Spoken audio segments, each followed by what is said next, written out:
2 Samuel chapter 1. After the death of Saul, when David had returned from striking down the Amalekites, David remained 2 days in Ziklag. And on the third day, behold, a man came from Saul's camp, with his clothes torn and dirt on his head. And when he came to David, he fell to the ground and paid homage. David said to him, "Where do you come from?" And he said to him, "I have escaped from the camp of Israel." And David said to him, "How did it go? Tell me." And he answered, "The people fled from the battle, and also many of the people have fallen and are dead, and Saul and his son Jonathan are also dead." Then David said to the young man who told him, "How do you know that Saul and his son Jonathan are dead?" And the young man who told him said, "By chance I happened to be on Mount Gilboa, and there was Saul leaning on his spear, and behold, the chariots and the horsemen were close upon him. And when he looked behind him, he saw me and called to me, and I answered, 'Here I am.' And he said to me, 'Who are you?' I answered him, 'I am an Amalekite.' And he said to me, 'Stand beside me and kill me, for anguish has seized me, and yet my life still lingers.' So I stood beside him and killed him, because I was sure that he could not live after he'd fallen. And I took the crown that was on his head and the armlet that was on his arm, and I have brought them here to my Lord." Then David took hold of his clothes and tore them, and so did all the men who were with him. And they mourned and wept and fasted until evening for Saul and for Jonathan his son, and for the people of the Lord and for the house of Israel, because they had fallen by the sword. And David said to the young man who told him, "Where do you come from?"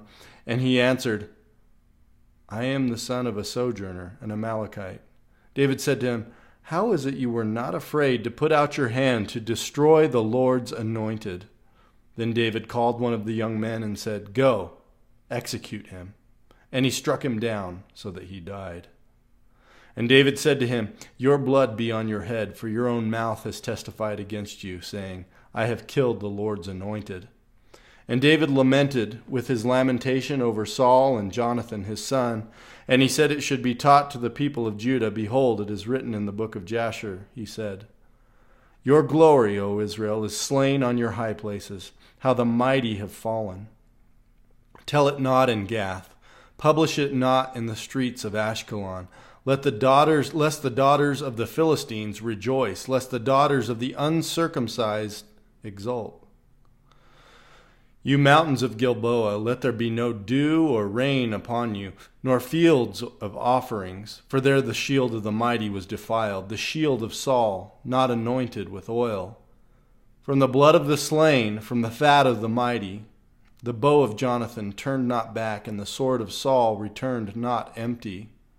Saul and Jonathan, beloved and lovely. In life and in death they were not divided.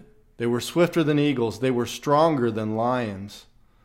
You daughters of Israel, weep over Saul, who clothed you luxuriously in scarlet, who put ornaments of gold on your apparel.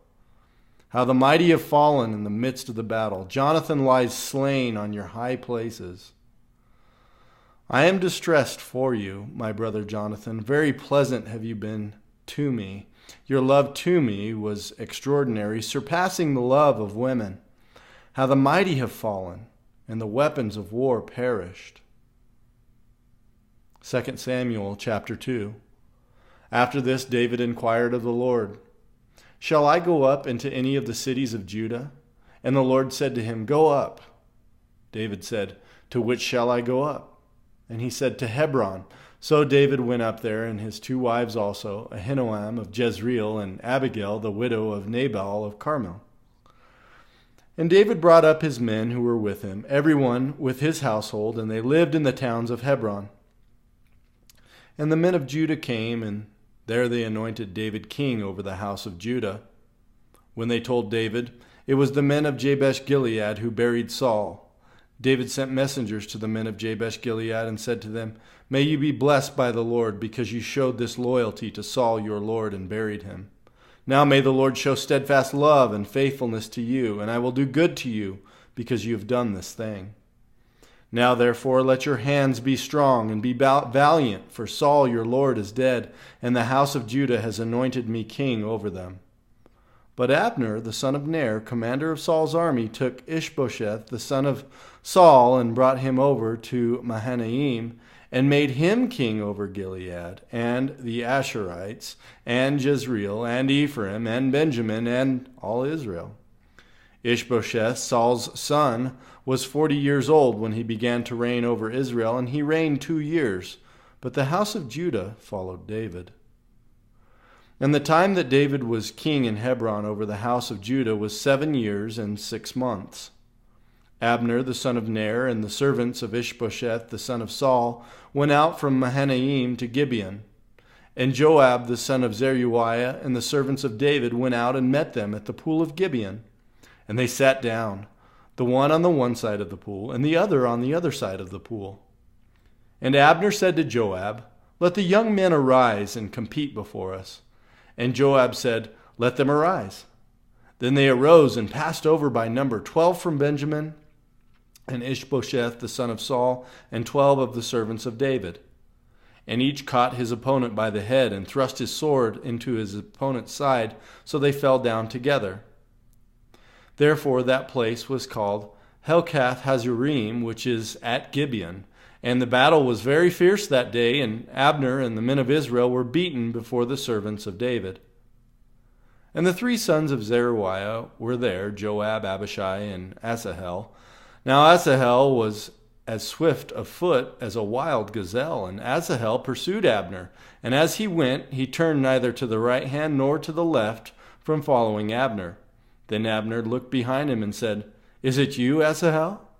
And he answered, "It is I." Abner said to him, "Turn aside to your right hand or to your left, and seize one of the young men and take his spoil." But Asahel would not turn aside from following him. And Abner said again to Asahel, "Turn aside from following me. Why should I strike you to the ground?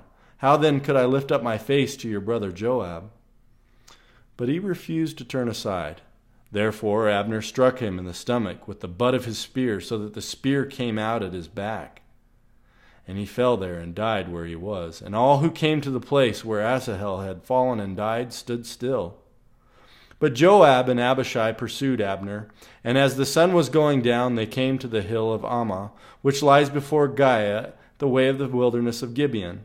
And the people of Benjamin gathered themselves together behind Abner, and became one group, and took their stand on the top of a hill. Then Abner called to Joab, "Shall the sword devour forever? Do you not know that the end will be bitter? How long will it be before you tell your people to turn from the pursuit of their brothers?"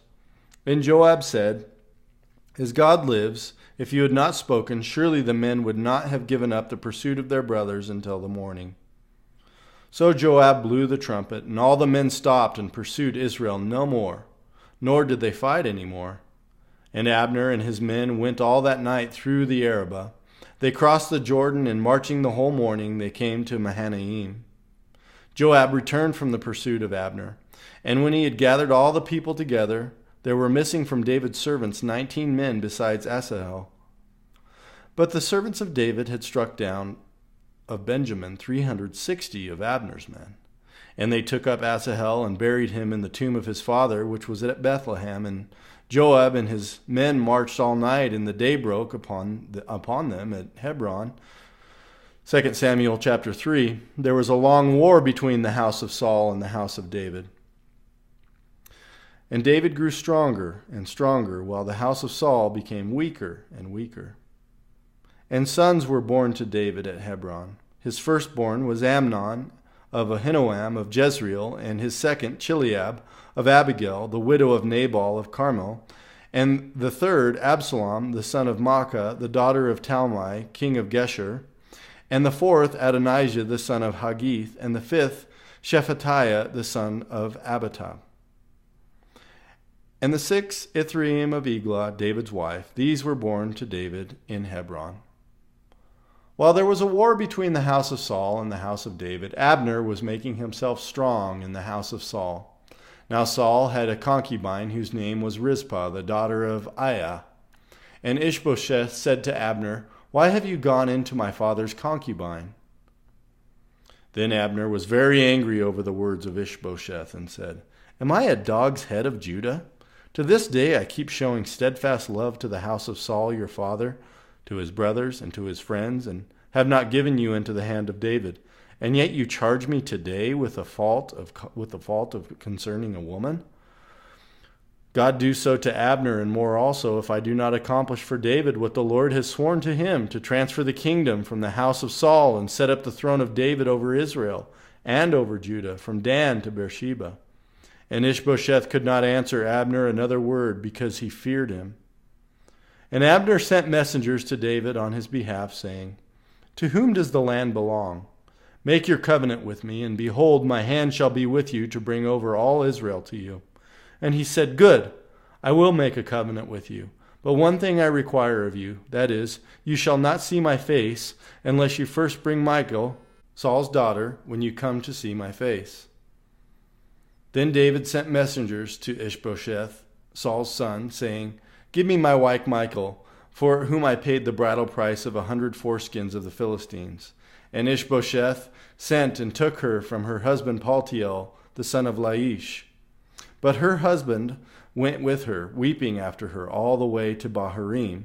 Then Abner said to him, "Go, return." And he returned. And Abner conferred with the elders of Israel, saying, "For some time past you have been seeking David as king over you.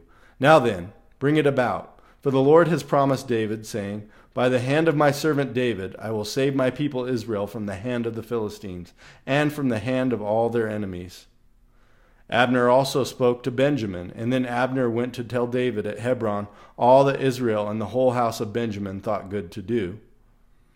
When Abner came with 20 men to David at Hebron, David made a feast for Abner and the men who were with him. And Abner said to David, "I will arise and go and will gather all Israel to my lord the king, that they may make a covenant with you, and that you may reign over all that your heart desires." So David sent Abner away, and he went in peace. Just then the servants of David arrived with Joab from a raid, bringing much spoil with them. But Abner was not with David at Hebron, for he had sent him away, and he had gone in peace. When Joab and all the army that was with him came, it was told Joab, "Abner the son of Ner came to the king, and he has let him go, and he has gone in peace." Then Joab went to the king and said, "What have you done? Behold, Abner came to you. Why is it that you have sent him away, so that he is gone?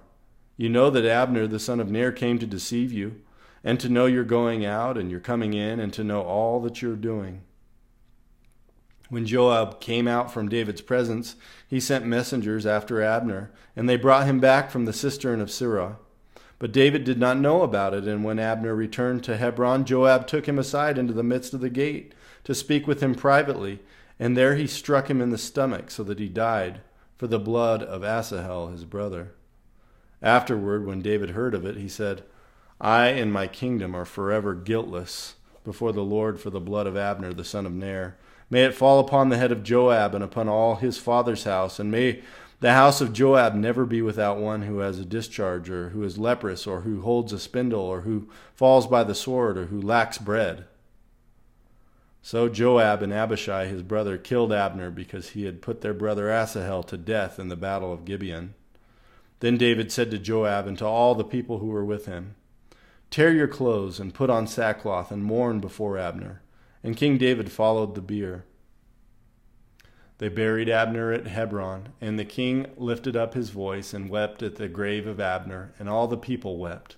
And the king lamented for Abner, saying, "Should Abner die as a fool dies? Your hands were not bound, your feet were not fettered, as one falls before the wicked you have fallen." And all the people wept again over him. Then all the people came to persuade David to eat bread while it was yet day. But David swore, saying, "God do so to me and more also, if I taste bread or anything else till the sun goes down." And all the people took notice of it, and it pleased them, as everything that the king did pleased all the people. So all the people and all Israel understood that day that it had not been the king's will to put to death Abner the son of Ner.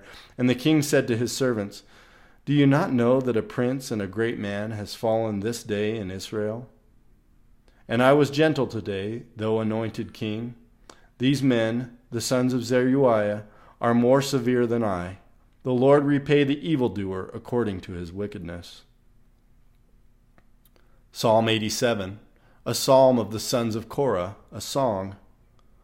On the holy mount stands the city he founded. The Lord loves the gates of Zion more than all the dwelling places of Jacob. Glorious things of you are spoken, O city of God. Selah. Among those who know me, I mention Rahab and Babylon. Behold, Philistia and Tyre with Cush. This one was born there, they say. And of Zion it shall be said, this one and that one were born in her, for the Most High himself will establish her. The Lord records as he registers the peoples. This one was born there. Selah. Singers and dancers alike say, all my springs are in you.